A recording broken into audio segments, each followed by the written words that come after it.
Hello, and welcome to today's episode of Speaking the Truth About Money with Martin Coward and Joy the Wise Woman. I am both Martin Coward and Joy the Wise Woman. Martin Coward is my human name, and Joy the Wise Woman is my spiritual name. And we just love these conversations on Friday at 12:30 to talk about the truth about everything, but especially about money, because money is always tied to our sense of worthiness. And you know what? We are worthy, magnificent, beautiful human beings. It doesn't matter how much money we have, what our celebrity status is. It's because we are who we are. We're unique, beautiful human beings. And I'm so excited today because my guest is Lucky Church. And Lucky Church is kind of a super guru among the entertainment industry. So he knows what celebrities are like. And he works with celebrities. And he's going to share with you today some personal stories of his own about how he got into this position. He's going to also share some stories about the impact that his heart attack had on how he sees and perceives the world. But he's going to let us know that we all matter. We all matter regardless of our celebrity status or no celebrity status, because we're all beautiful, precious human beings. And I've gotten to know this guy about 10 years ago, and he's one of the most big-hearted, most beautiful men that I know. And before I give it, I want to just say one thing. When I met him, he let me know that he was an ally by telling me he had some gay siblings. He's got two gay siblings. He's got a bisexual sibling, Frenchie Davis, who's a well-known singer, and he's got a brother named Derrick, who's a gay man who passed away in February. Yeah. And this show is dedicated to Derrick, his brother. So I just want to make that out there first and say thank you for coming on today and letting us know so we could dedicate this show to your brother, Derrick. And so, Lucky, tell us a little bit about how you became this guy from Harlem who's got a very famous family. Yeah. And has become such an influencer and human connection expert in the world of entertainment. Yeah. Well, my introduction into the entertainment business is very, very interesting because I started as a rock singer. I started as an R&B singer technically. If you can tell me I wasn't going to be the next Usher, but that didn't happen. So when I went to college, I met a young man by the name JUS, and we put a band together. And people on the campus you need to know Just needs to know you. So we quickly built a relationship, and we started a band.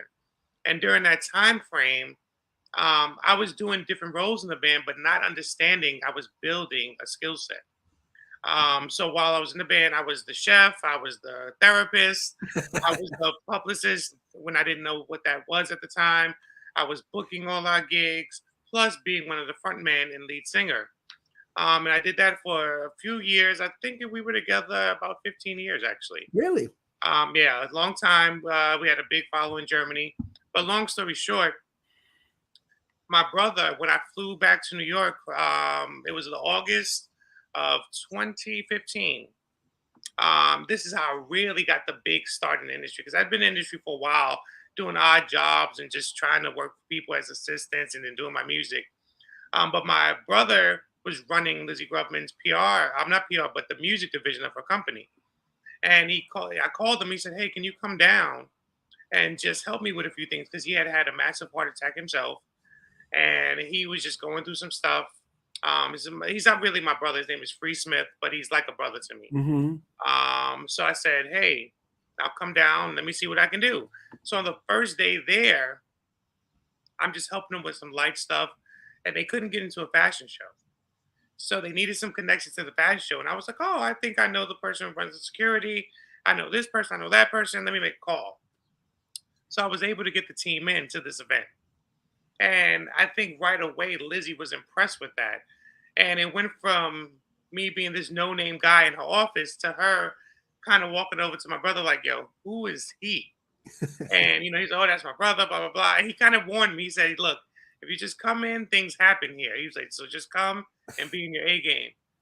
Long story short, by the next day, she was like, "You work for me now." That's your desk. She pointed to a desk and she's like, "That's where you're going to sit. I'll see you tomorrow morning at 10 o'clock." And I said, "Oh, okay." We just started working for her. And I was like, it was just a whirlwind experience from there, because then I took the skill set that I built from the band and then used that while I was working. Then I said, wait a minute. I said, I've been doing PR for years. I've been doing management for years. I realized that everything that I was doing in the past was lining me up and setting me up for this future opportunity that I walked into and I was ready for. And then with a few months, I was running the PR division. And then she also created another division for me called the concierge division, and I was handling all the concierge for all of her clients, bringing her clients like Nike, Jordan Brand, the Washington team now. They were the Redskins at the time. 49ers. We also worked with Jordan Brand, Nike, like I said, Converse. But these are the type of clients that I was bringing in based on relationships that I had built over my career with the band. And then that's when I realized relationships. I was a strong relationship builder, and I was a publicist by nature without even realizing. So I just took those things and then spearheaded working with her, and then also my own company shortly after my turn with her. That's a great story. It's funny. It is funny how when we just say yes to the universe, it just Yeah, opens up and everything becomes magic. yeah. And I remember when I just go back when I met you at the Friars Club. Oh yes, We were there at an event that I can't think of his name off the top of my head. Krampus. Yeah, yeah. He invited me to this event. He used to have the best events there. Oh yes. I love those. And I went there and I met you. And I remember just liking you and telling you a little bit of my story. I said, well, I'm a gay man. I'm doing this. He said, oh, I got two gay brothers. I got two gay siblings. Uh huh. I knew you were an ally at the time. Hmm. And so tell us a little bit about growing up in Harlem with a bisexual sister and a gay brother. Well, actually, the very first gay experience actually has nothing to do with either one of them because I found them later in life because we had different mother. We had the same fathers but different mothers. Uh-huh. So let me go to the story of Yeah, I love to hear how that. I understood what it was, what gay really was and the feelings behind it. So my best friend at the time, Daniel Scott, and then shout out to Danny. Um, I remember one day I called him, and I was young at the time. I was probably 17, 16, 16, 17. Uh-huh. So I called him, and I'm like, "Hey, Danny, I'm coming over as usual." So I was known because my grandparents were very strict. They wouldn't let me go anywhere. So to hang out with my friends, I had to go walk the dog. So I would go walk the chihuahua. And I said, "Hey, Danny, I'm about to walk the dog. I'm gonna come around the corner and hang with you." And he was like, "Oh, I'm tired. I'm going to bed right now." And I was like, "Going to bed?" It was like 8:39 at night. And I was like, "He never goes to bed this early." But I said, "Okay." I was like, "No big deal. I'll see you later. We'll talk tomorrow." So I leave the apartment with the dog. And as I'm going around the corner, I see this guy running out of the building that my best friend's in, and he's jumping into a car. And I'm noticing he has a cowboy hat, a cowboy boots.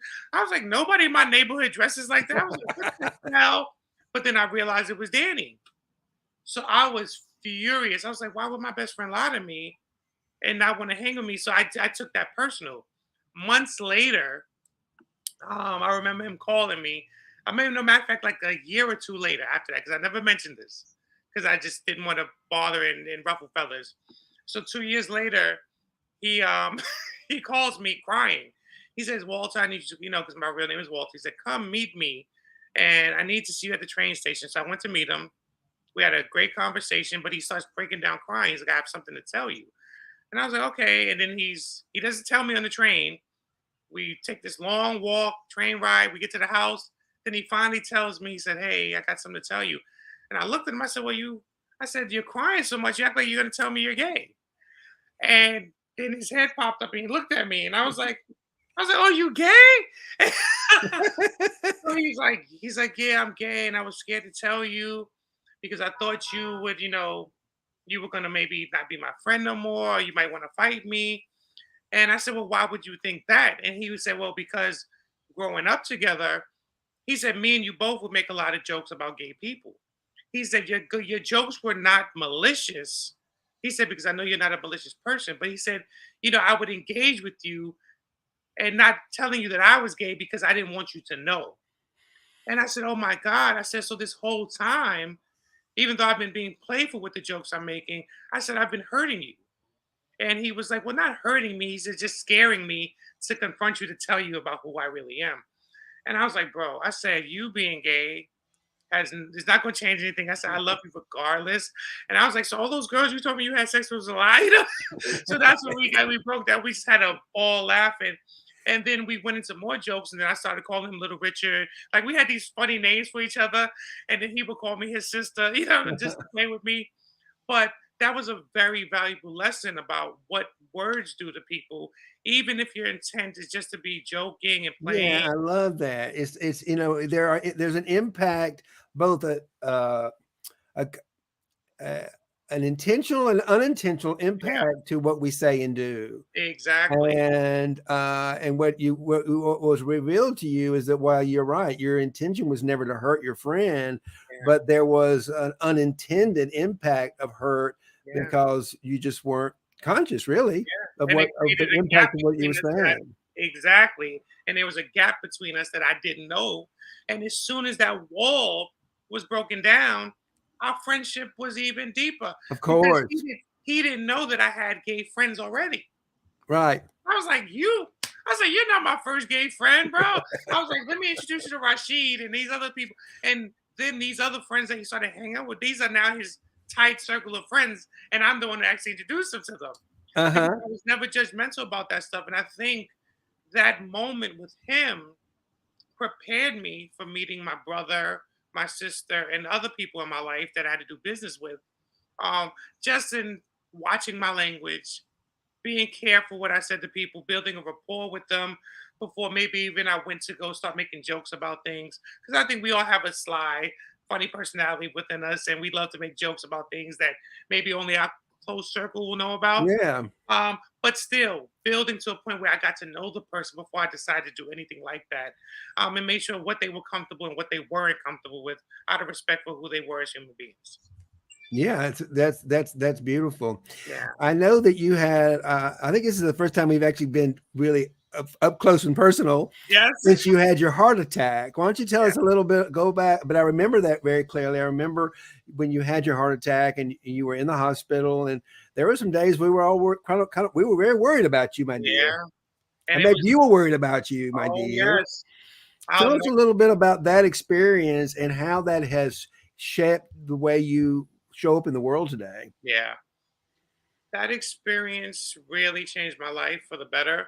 I'll never forget that day because I have a very high tolerance for pain, and the doctors made me clearly aware of that after I walked into the hospital.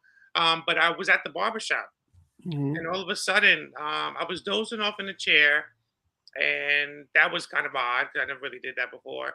And then when I left the barbershop, as soon as I was walking out the door, I got a pain in my back that just hit me hard, and it was on the left side. And I was like, "Whoa, what is that?"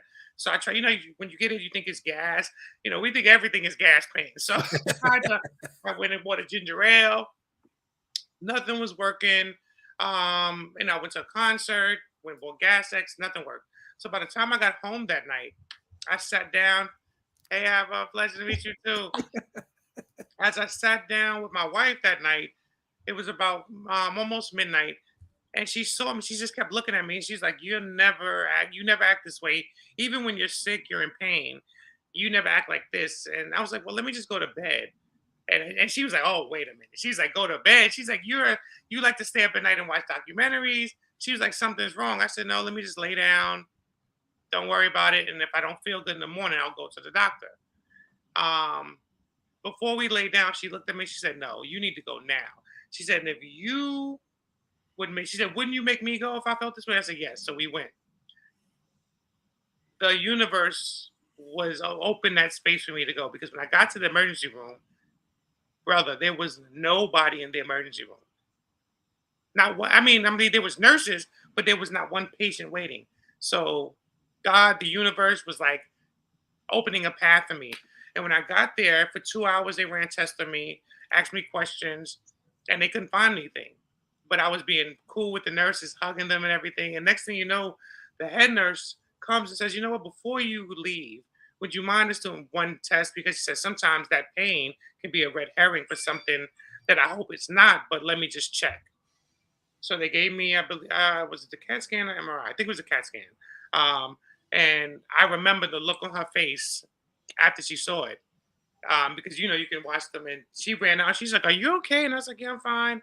She then rushes me into the emergency room.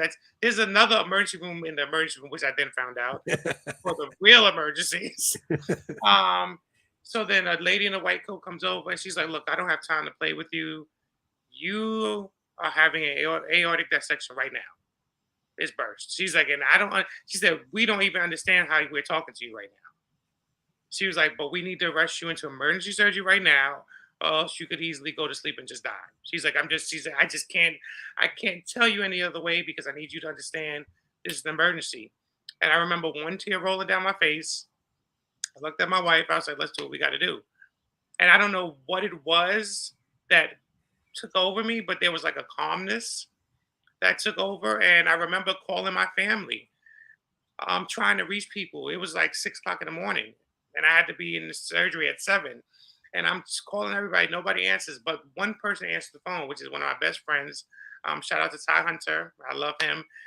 He's the stylist for Billy Porter and was the former stylist for Beyonce for over 20 years.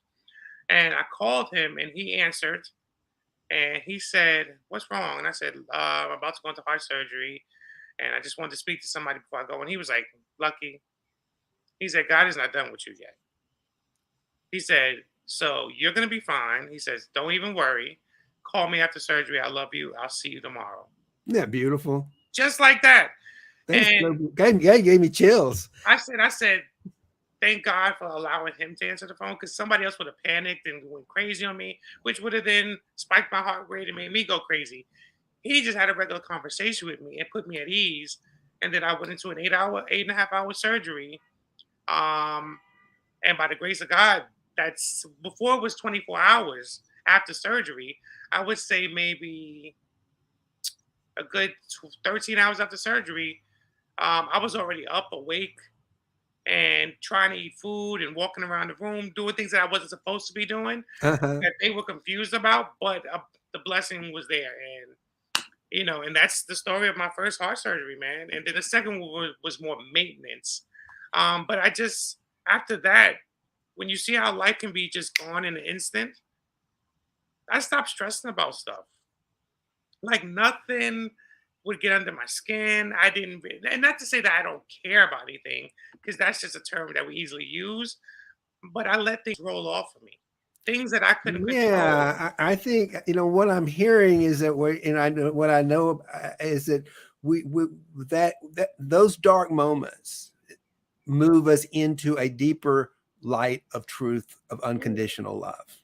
That part, Yeah, that part. that part, right? That blessing, that grace that comes with this thing that Yeah. your friend told you about when you went into that surgery Hmm. was like, yeah, God's not through with you. The presence of the universe. You're Yes. here for a purpose. Yeah. You're uniquely crafted, created the exactly way you are, Lucky Church. Yeah. And here's a little something here's an opportunity for you to slow down a little bit and get present to the truth of who you are Yeah. so that you can come back and you can live that life purpose. Yeah. And reminded me that the one thing that I wasn't doing enough of was taking care of me. Right. A little more self-love, right? Yeah, I was taking care of everybody else, but I was depleting from me and not feeding back into myself, not nurturing myself, not taking those moments just to take a break from me, taking some time to meditate, just to take a walk in the park, you know what I mean? And smell the flowers. I remembered how precious those little details are. And then Uh-huh. I started to do those things more. A lot. Yes. I feel you, my friend. I feel you. Mhm. So let's expand on this. So as you've learned to love your own life and learn to love everything in life is more precious because of this experience, how has that impacted you as an influencer in the entertainment business, where there are a lot of people who might believe that they're more important than other people because they're a celebrity? Yeah. And we talked before the show. We both know that in that space of heart space, in that place of of love consciousness. There's no such thing as a superior position. No. And so how has this experience influenced you and help you be even a better uh, connector and relationship builder in the entertainment industry? Well, one thing it also did besides help me develop and be better was it let me know that the thing that I thought I was crazy for during my entire career, even before I had a big career, was that leading with my heart and leading with love and the intent of building an actual relationship based on a friendship and based on really getting to know each other rather than the purpose of trying to have an ulterior motive or to gain something from the person I'm talking to. Being open to just building that friendship and a bond allowed me to really appreciate people more. And it showed me that I was already on the right track a long time ago. So I just doubled everything that I was already doing. Um, because that's one of the things that I'm known for, like being a master connector. And I think that it also trickled down to my clients because a lot of my clients would see the unorthodox way, well, what they call an unorthodox of leading with this love and just being a person who was open to talking. Because not only do I help my clients with, one little piece of PR, whatever I do for them, but I also help them maintain their mental health because I think that's important to them and try not to stress themselves. And I think the pandemic, along with that, taught all of us to really just be careful and mindful of how we're spending our time, how we're treating people. Um, and it put us all on an even playing field to where nobody was exempt from something. So we all got to see the Yeah. human and commonality in everyone around us. Because no matter how big you were, how small you are, COVID affected everyone. Yeah, and rich or poor, black or white, gay or straight, COVID did not care. It did not care who or what your views were. It came and it got you as it saw fit. And I lost a lot of family members to COVID during that time. Mhm. So it was a humbling experience Yeah. to deal with that and just watch how the world was changing. And I think social media was a tool that also brought us closer together because, everybody became a reporter because everybody has a phone in their hands. So everybody's taking pictures and reporting. So that's another thing that changed the game, by the way, just to throw that in there. The fact that everyone and anyone can have a camera at any given moment allowed people to see or catch celebrities in certain moments that showed that they were only human. Because we tend to put these people on a pedestal and look at ourselves as less than these big deities, because that's kind of what we create them to be in our mind. Um, but I think we're coming to a place now where we're in the awakening stage. Yeah, Human I experience. totally agree. And actually, the footprint of this show started during COVID. Ah, And during COVID, I went live every day. It was called the Noonday Meditation and Contemplative Prayer Power Hour with Martin. And wow. I went live every day at noon, Monday through Saturday. I just turned on my Facebook Live, just like this StreamYard, and I just went live typically by myself. And I would do some reading that I was reading, a spiritual reading, and then I'd do a little talk about that, and then we'd meditate 20 minutes. And the whole idea was to give people a place of calm, a place to get out of their heads, a place to get out of the drama Hmm. during those difficult, challenging times, because we didn't know. And I had people all over the world who were showing up to be on that show with me every day. And what's interesting now, I look back and say, I've chronicled in that whole year. I've got a whole year of every single day moment of those live recordings, and I'll do something with those one day. But yeah, I think that it gave us all a chance to slow down and to create something bigger than what we think about. Yeah, and I think and the funny thing, I agree with that because in a time where a lot of people struggled, and I understand why, because so many people lost their jobs and just went through these horrible experiences. But in that time, a lot of people also found a way to thrive, Yeah. be creative with their careers, and a lot of people even quit jobs that were killing them. Because people don't Yeah. understand that taking on Well, certain I think the word is wake up. They say, life is precious. I don't want to yes, spend the rest of my life working in a toxic environment. I don't want to work in a dynamic where I want to work in a nurturing relationship with my Mm-hmm. boss and my people. Where I want people who love, where we start with the relationship first, Mm-hmm. and we love and care for each other as human beings, and then we're going to want to support each other in this mission that you have That's as me, right. your employee. We're not, one's not more superior than the other one. We're just here on this planet together to try to get something done, and I That's think right. that's what's shifting. Because if it's not going to happen, then people, that's why we have this mass exodus right now in the great resignation, because people say, I don't care that much about money. Money is precious. I'm much more interested in getting up every day and being in connection and in good harmony with the world. And look at this. There's my buddy, Right, brother. Abba Henry. Me, like me, I love working with I love working with Abba too. Now Uh-huh. we work together every morning from 6:30 to 9 o'clock because he's in Africa, That's and awesome. we literally get we literally yes, I am your friend, but That's you are, right. and you're my gay agape brother. I love you I so much. love it. I I love it. love you, brother.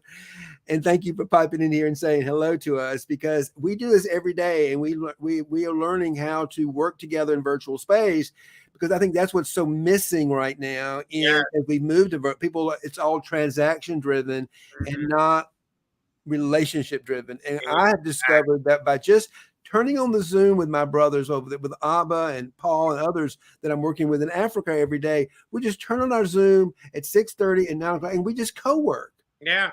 And we get 10 times the work done, because we can just ask each other a question. We just, because we our hearts are open. We're in that, we move into that creative zone, and Yes. we just get a lot more, a lot more done. So I I think that, haven't been back to my regular office since. And we moved our office from the city to New Jersey. Got a huge office in Hamilton, New Jersey, over 5,000 square feet.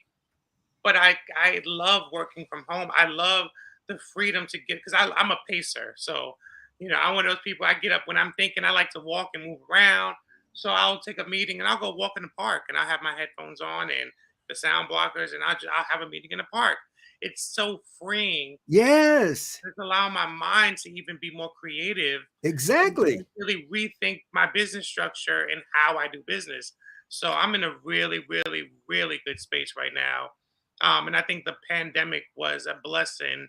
If anybody, as long as people took the time to find the blessing within it, you know what I mean? Because Yeah. we always look at negative things as negative, and I don't see anything as negative at all.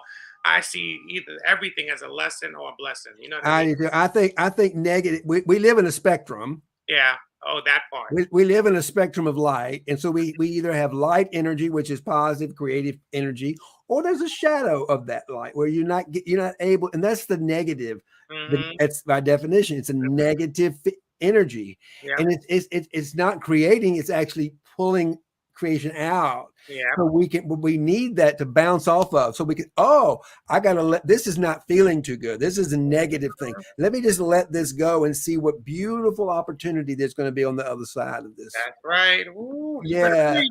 that's it. Well, this show is dedicated to your brother Derrick.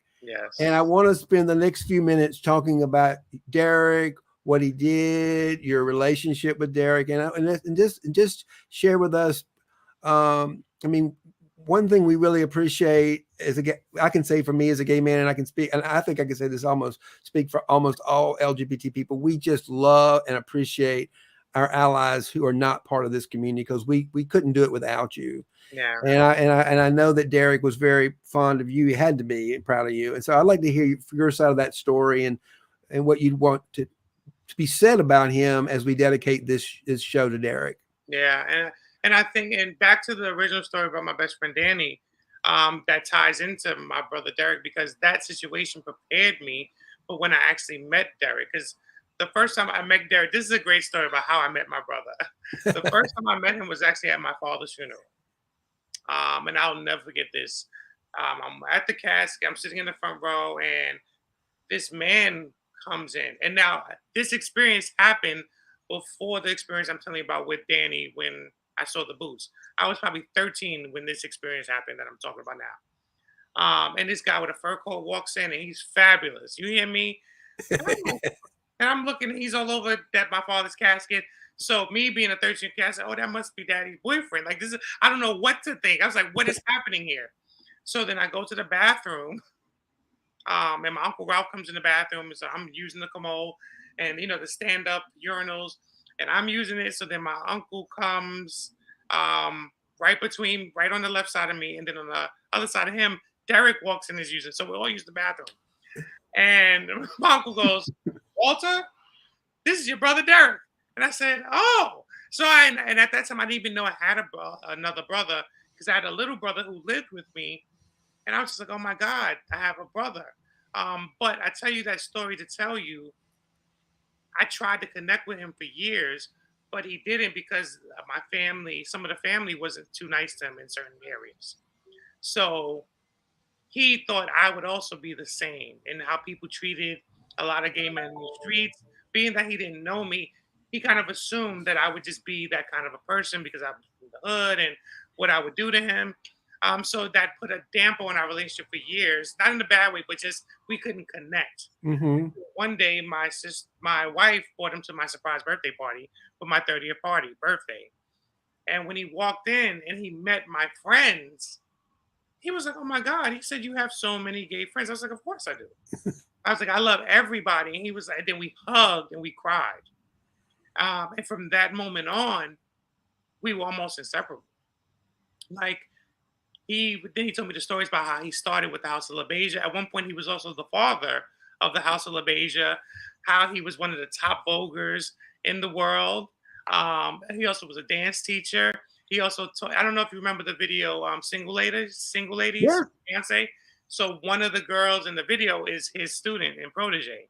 So so he's done so many great things.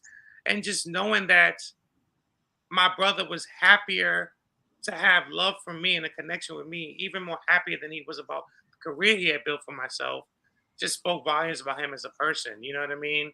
Um, and I miss him so much, because I spoke to him, maybe a week before he had passed away, and I was busy, and we were talking about the show Pose. I'm sure you heard of that show Pose, which one of my clients and dear friends, Billy Porter, was on.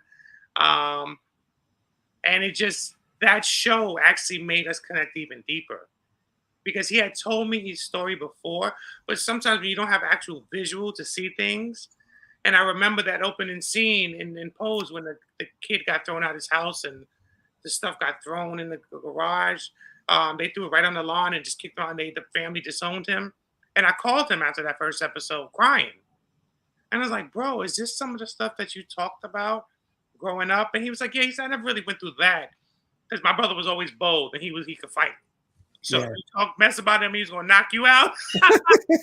But I had a new respect for him, because he showed me pictures of him growing up in the 80s. Okay, he was walking around the projects of the Bronx, New York, with poom poom shorts and a cowboy hat and cowboy boots. That takes courage. And I'm not You got that right, brother. you to, but and not just that holding on the courage, but to be yourself unapologetically, knowing what you were going to face when you walked out those doors. That's the people that really tilt the scales and make the changes in this world. And he's one of the people that affected me in a big way, that made me say, "Look, I can't just say I love people. I got to get up, go out, and show that I love people." Like, I would have friends who were transgender see me in the street, and they would cross the street and not speak to me because they saw me with my wife. And I would make my duty to run over and say, "Excuse me, mother, excuse me. You act like you don't see me." They say, "Oh, Lucky, I just, you was with your wife." I was like, I said, "Let me explain something to you. If my wife or anyone else thinks something about you being my friend, that's their problem, not ours." I said, "You need to know that somebody loves you and that you could be yourself and hug that person when you see them in the street." So that's been my mission from that time on.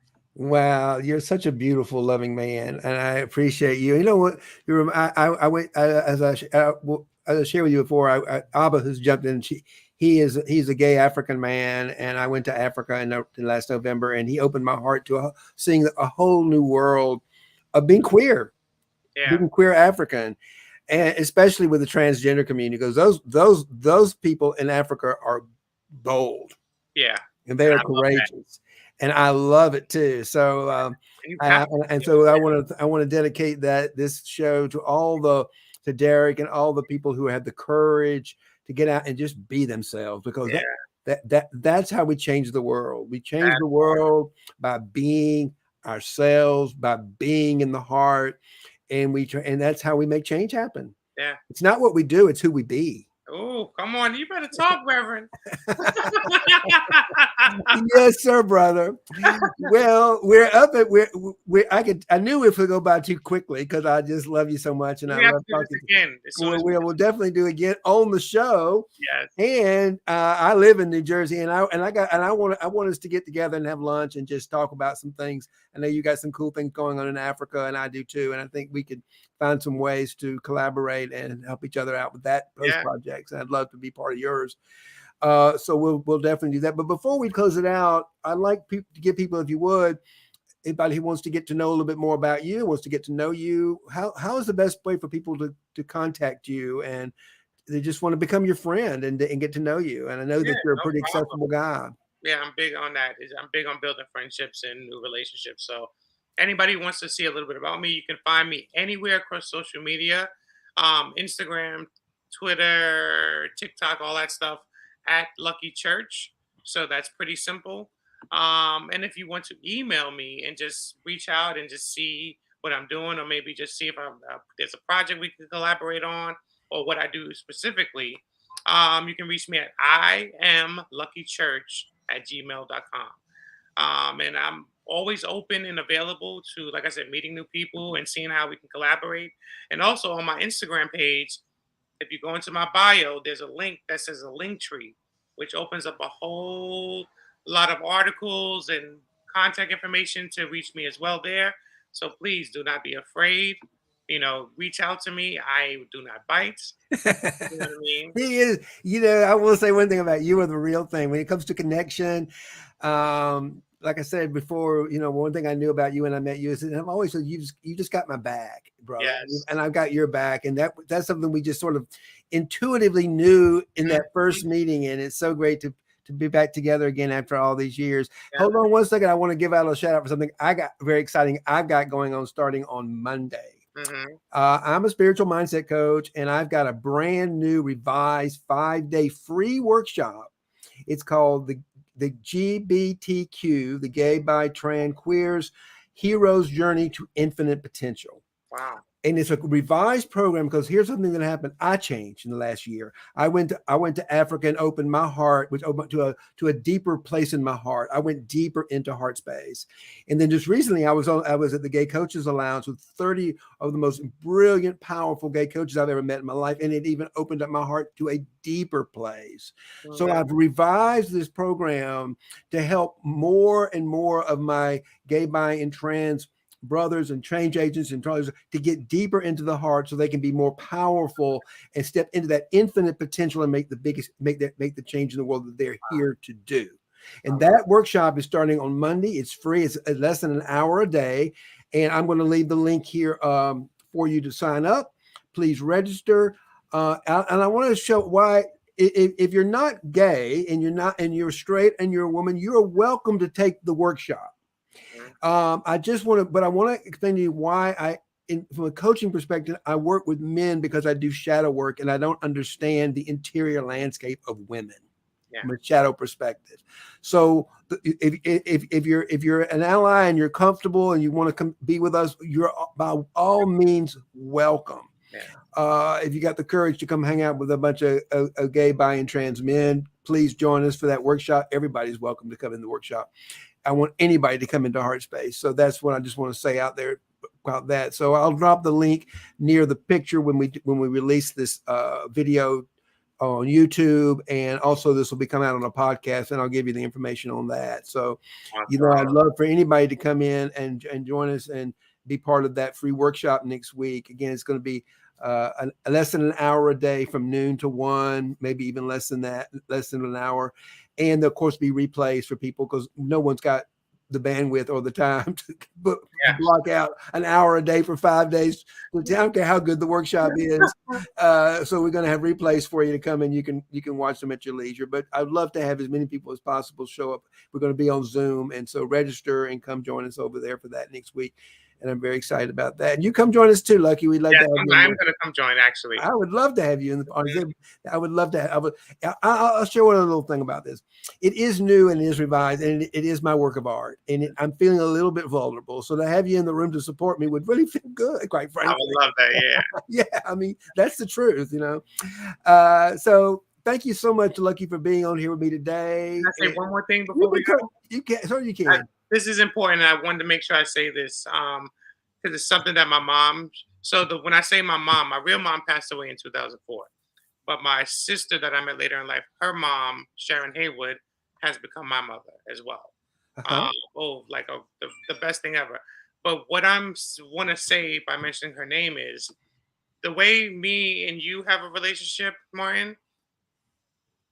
People do not let age be a barrier for relationships. People always do this, and I think people miss a blessing when they don't want to be around people because of certain. Well, somebody thinks, "Oh, that person's too young. This person's too old." Whatever they may think, friendship is ageless. And I learned. My mom said something to me beautiful, literally 3 days ago, and we had a 2-hour conversation. Okay, and at the end of the conversation, she says, "Baby," she said, "I thank God for you every day." And I was like, "Okay." I said, "I love you." Why? I said, "No need to." I said, "I know you got my sister Monique." She was like, "No." She said, "Because when I talk to you, I feel young again." And I said, "Well, what do you mean by that?" She said, "Because when I talk to you, the conversations go everywhere. The way I remember having conversations with my friends in my teens, in my 20s." She said, "We talk about everything, no matter how crazy the topic is. I forget that you're my son, and I just go into this friendship zone and I feel safe and comfortable." And she said, "Don't lose that." She said, "Because I'm pretty sure other people in your life feel the same way." And then literally the next day, one of my mentors, Reggie, who just turned 70 years old, Reggie Strong, was former principal, he told me the same thing. He said, "Lucky, I love being around you because I don't feel like I'm 70. I feel like I'm your age and I'm hanging with the cool kids." And he said, "Thank you for giving me that." Because he said so many people just know me by my job. So they think I'm this strict professional and that I don't have a fun side to me. He said, "But you don't care about any of that. You let it all hang out when you're with me, and then it lets me let it all hang out." So I just think there's the beauty in just allowing those. And you said it so beautifully, leading from the heart. Yeah. When we lead from the heart, is ageless, because we're not making any judgments. We're just saying, I'm leading from the place of I am loving awareness. I am a loving creator, and I love everything that I've created, and I particularly love what I'm seeing right in front of me right now. That part right there, brother. And that's how our first conversation was, honestly. Yes, it was. We were just talking. When I sat there, which I was like, "Why am I telling him so much stuff?" I was like, "But you were so comforting and kind." And I felt your energy and your spirit that I felt safe. And when you feel those safe spaces, you got to lean into it. You know what I mean? You gotta lean in them and dance in them. That's right. Don't make me get my dancing shoes and my tambourine. Lucky, this has been such a joy seeing you and being with you today. Thank you for taking the time to be on our show and sharing your stories with us, guests. And we'll be talking to you soon. Hold on, let me just close this out, and we'll be right. I'll meet you backstage. All right. So everyone, thank you so much for joining us today. May love and prosperity prevail all over the world.